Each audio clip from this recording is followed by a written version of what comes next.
મમતા બેનર્જી બાદ ઉદ્ધવ ઠાકરેને મોટો ઝટકો લાગ્યો। ઉદ્ધવની શિવસેના ફરી એકવાર તૂટવાના આરે છે।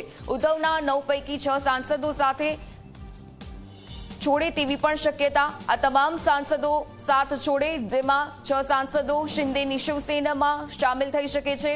યુબીટીના 6 લોકસભા સાંસદો હાલ દિલ્હીમાં જ હાજર છે। મહારાષ્ટ્રના નાયબ મુખ્યમંત્રી એકનાથ શિંદે પણ દિલ્હીમાં જ છે। શિંદેના પુત્ર શ્રીકાંતના ઘરે ઓપરેશન ટાઈગરને અંજામ આપવામાં આવ્યો અને આ સાથે 11 વાગે ઉદ્ધવના સાંસદો લોકસભા અધ્યક્ષ સાથે મુલાકાત કરશે।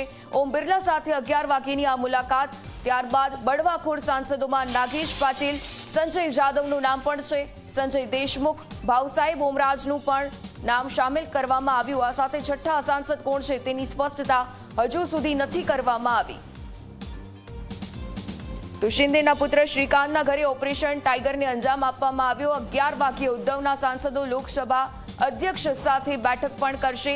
6 સાંસદો શિંદે સાથે હાથ મિલાવી શકે છે। અનેક બળવાખોર સાંસદોના નામ પણ સામે આવ્યા। સંજય દેશમુખ, ભાવસાહેબ ઓમરાજનું પણ જેમાં નામ શામેલ છે।